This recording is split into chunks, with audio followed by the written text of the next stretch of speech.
Salutations, one and all. Welcome to Americans Learn. My name is Kit. Please be sure to like, comment, share, and subscribe, and hit that ring bell notification. That way, all of you are made aware when we upload new content upon our YouTube channel. And today, we're doing something a little bit different.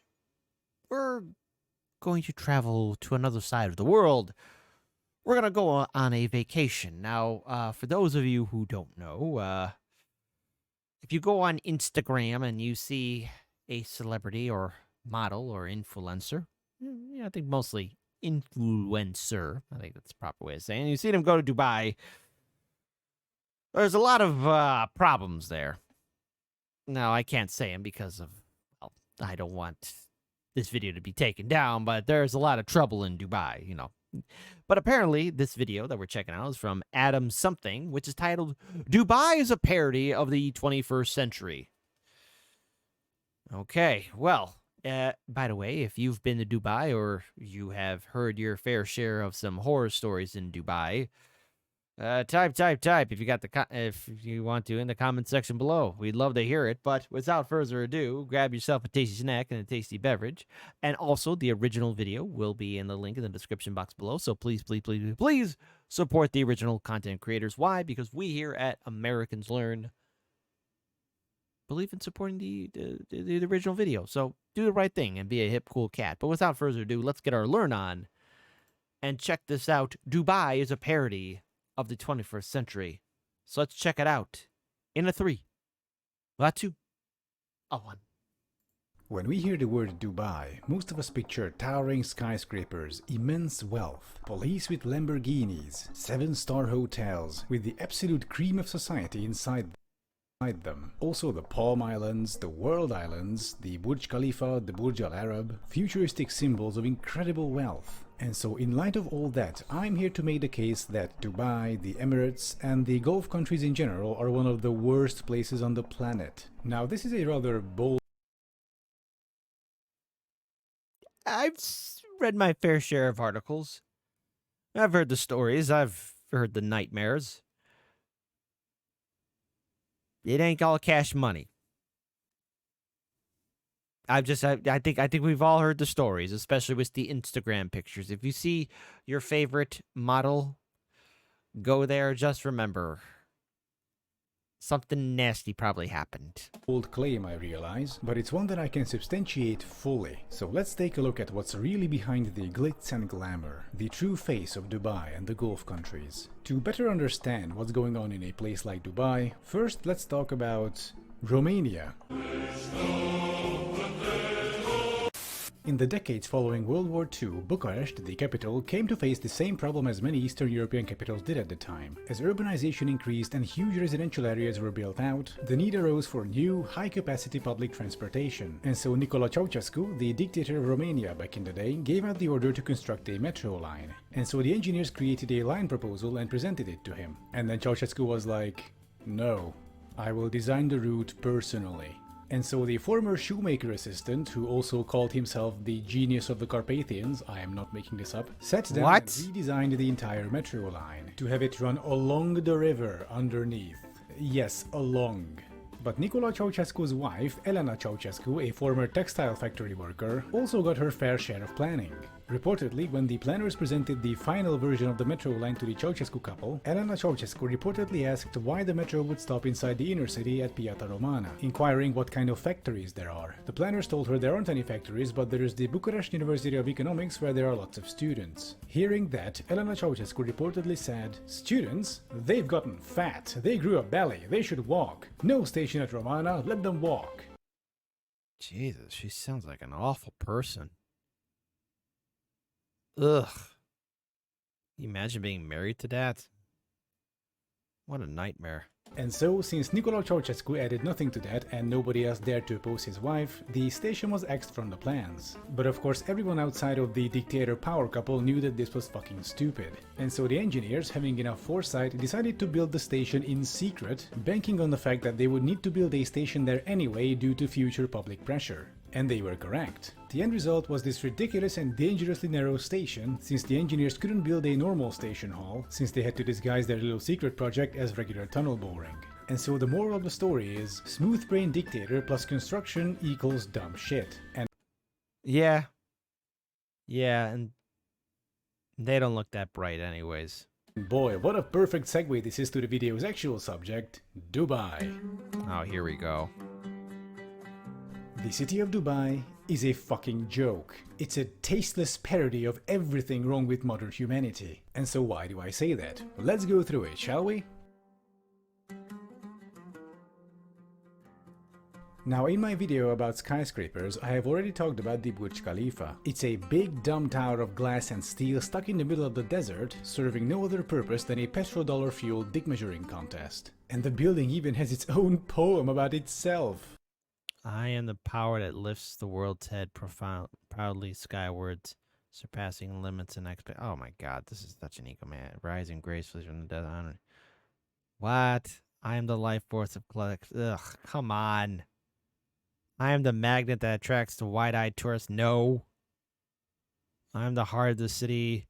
I am more than just a moment in time. I define moments for future generations. Okay, whatever. Like, seriously, how pretentious can you get? I am the life force of collective aspirations and the aesthetic union of many cultures. I simulate dreams, stir emotions, and What the hell is that noise? Oh no, it's the poop trucks. Yeah, did you know that the Burj Khalifa isn't connected to its sewage system? So every single day a huge line of poop trucks have to queue up next to the building and suck out all the poop. So planning dream included the world's tallest skyscraper but not a sewer system. And besides, I talked about this before in the skyscrapers video, there's actually not much point to building a Holy cow! Oh, that must stink. Why? skyscraper. Like, the only situation where it might make sense is when you're physically out of space. But trust me, Dubai does not have this problem, which ties into the next suspects.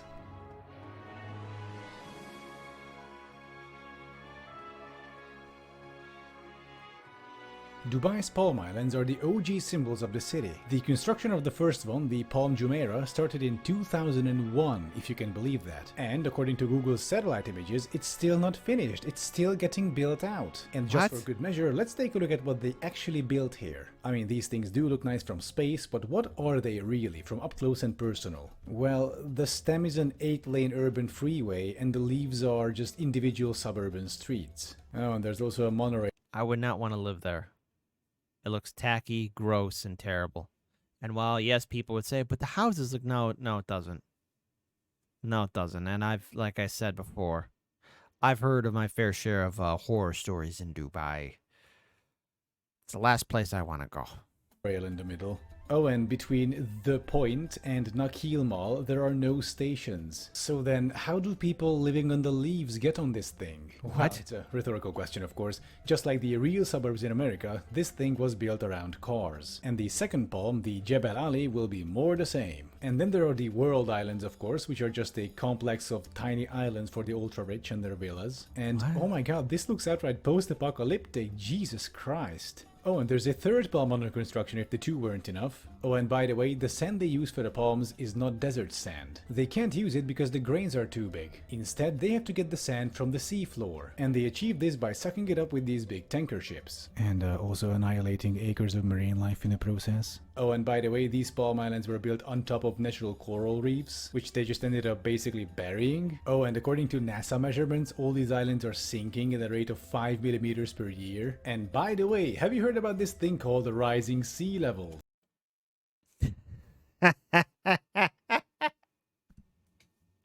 So rich people bought some expensive land and it's going to be underwater.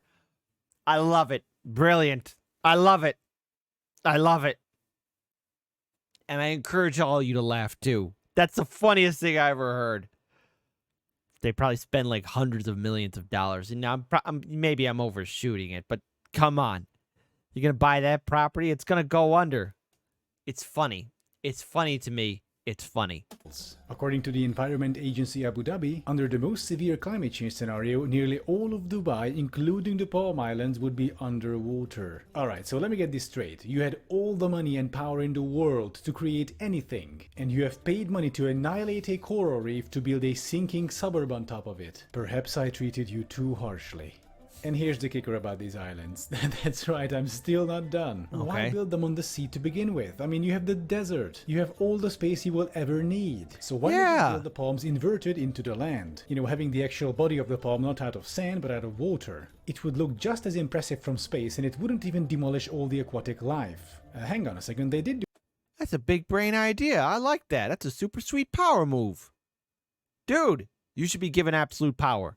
do something like this already, just below the palm tree. And oh no, these are American style suburbs. Oh man, I can't believe it. They took the worst urbanism practices from the US and they implemented it one-to-one. And we actually have all the circles of urbanism hell in here. Copy-paste housing, cul-de-sacs, giant highways cutting through the area, no public transportation, a 12-lane arterial road, Jesus Christ. And so this will be our segue to All right, Desert Futurama, what lies in store? Dubai's urbanism in general is just complete bonkers. It's kind of its own little bubble, really. A strange little rich people's dystopia in the desert. Take a look at this arrangement. Two sections of skyscrapers separated by a 20-something lane freeway, and behind it a bunch of cul-de-sac suburbs and golf courses. It's this strange mixture between Futurama and evil Los Angeles. And this just makes me feel so frustrated because all that money and all that power, they could have done so much more and so much better than this. The way I understand it, the main motive behind building all this flashy stuff was to try and increase tourism, to help the Emirates economy transition away from oil revenues, which is, you know, fair enough. But then why not build something truly unique? Something that isn't just a big dumb tower of glass and steel, or a couple dozen suburban streets on sinking sandbanks, or gigantic malls or golf courses. Imagine a city with full-on historic Arabic Golden Age architecture with modern elements. Okay, this is concept art from Diablo 3, but you get the idea. I've seen skyscrapers, malls, suburbs, urban freeways, or golf courses before. What I haven't seen is a historical or at least historicist Arab city. That would be a great way of spending all those petrodollars, or at least a better way, I would say. And that might even attract a more quality crowd instead of the oligarchs, trust fund babies, and nouveau-riche idiots. Okay, that's a bit... Yeah, no, you got a point there. Let's face it. Again,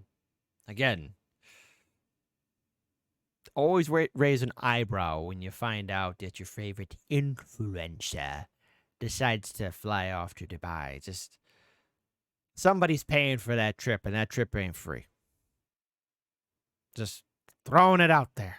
Unfair, but Dubai right now is not exactly a haven of intellectualism, so to speak. By the way, did you know that only 10% of the Emirates population is actually Emirati? The other 90% being immigrants and expats. Well, actually, they're all immigrants. It's just that white people came up with this word expat, so they don't have to call themselves immigrants abroad because that word is reserved for brown people. Speaking of which... Oh no. Oh, I've heard this. Oh no. Oh no. Look, just a heads up, folks. If he really goes all in deep in this, it's pretty brutal. A lot of innocent people died. You think I'm joking? I'm not, man. That's the other thing.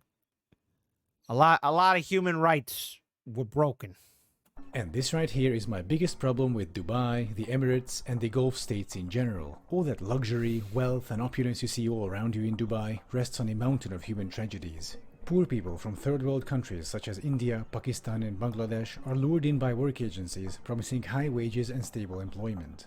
People take loans from friends and family so they can cover the costs of their travel and work visa, usually more than $2,000, despite Emirati law requiring the companies to pay for those. Upon arrival, workers' passports are often confiscated, essentially trapping them inside the country. Workers are forced to work up to 12-hour shifts, up to 7 days a week, for $175 per month on average. Wage arrears are common, many workers not receiving money for months on end. To quote from a Human Rights Watch report, the impact on workers whose wages are withheld for even 1 month is very serious. They immediately fall into arrears on the death they owe recruiting agencies in their home countries. They incur additional interest, and they are unable to send money home for their families who depend on their income earned in the Emirates. In some cases, the non-payment of wages means that workers do not have money to buy food or basic goods and end up borrowing money just to survive. The COVID epidemic only made things worse. That and the oil price crashing left many workers jobless. Consequently, many were abandoned by their former employers. They now spend their days in half-abandoned worker camps on the outskirts of the city. Only volunteers and their food donations standing between them and starvation. A Guardian article quotes a construction worker called Hassan. He says, Guests on and off visit and give something, but when nobody comes, we have to starve. We have nothing. All this just a few kilometers away from the 7-star hotel. I'm not a person who believes too much in karma, but knowing how, I guess, I don't know, when you do evil, sometimes what you do is returned back to you, and I just see a big downfall. That is just so wrong what's happening to all those workers, and then just a few kilometers, all those fancy cars. It's beyond evil. The world's tallest skyscraper, the world's biggest mall, and the golf courses for rich foreigners. According to the estimates of the Commonwealth Human Rights Initiative, between 2012 and mid-2018, more than 10 Indian workers died in Gulf countries every single day. And these are just the Indians. In addition to that, a Jezebel article goes on to say that at least 2 Indians commit suicide every single week in the Emirates. A number, they say, that is simultaneously both shocking yet unsurprising. They show photos of the accommodation the workers have to endure, unfit even for animals. A harsh contrast to Instagram's parallel universe. Ugh. That Instagrammer. Somebody flew them out. And just remember, it ain't cheap, so they gotta do something in return. Ugh. They call this system modern slavery, and I'm afraid they are correct. This and the previously mentioned issues, but especially this, is why I hate the Emirates and especially fucking hate Dubai. I'm in full agreement with this video 100%. And I would always make a joke with my friends. I'll never, ever visit Dubai. And this video has confirmed my beliefs. Check, check, check, check, check, check, check, check, check. The city of Dubai is a fucking joke. One that's unusually cruel. It's a twisted parody of everything wrong with modern humanity. I'll leave you with a poem from Bertolt Brecht, written in 1935, titled Questions from a Worker, who reads: Who built Thebes of the 7 gates? In the books you will read the names of kings. Did the kings haul up the lumps of rock? And Babylon, many times demolished, who raised it up so many times? In what houses of gold glittering Lima did its builders live? Where, the evening that the Great Wall of China was finished, did the masons go? Great Rome is full of triumphal arches. Who erected them? Over whom did the Caesars triumph? Had Byzantium, much praised in song, only palaces for its inhabitants? Even in fabled Atlantis, the night that the ocean engulfed it, the drowning still cried out for their slaves. The young Alexander conquered India. Was he alone? Caesar defeated the Gauls. Did he not even have a cook with him? Philip of Spain wept when his armada went down. Was he the only one to weep? Frederick II won the 7 Years' War. Who else won it? Every page a victory. Who cooked the feast for the victors? Every 10 years a great man. Who paid the bill? So many reports, so many questions.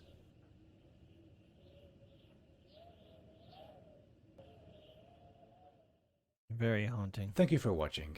I'm sorry the video took such a dark turn in the end, but as I was looking up stuff for Dubai for the video, I kept encountering more and more just alarmingly fucked up information. Like, Jesus Christ. Yeah. Anyway, thank you for watching once again, and please like and subscribe if you haven't already, and do check out my Patreon tiers, link in the description. And I'll see you next time. Outstanding video. What can we take away from this? Well, first, obviously, I will never set foot in Dubai. And I want to also add in something else, too.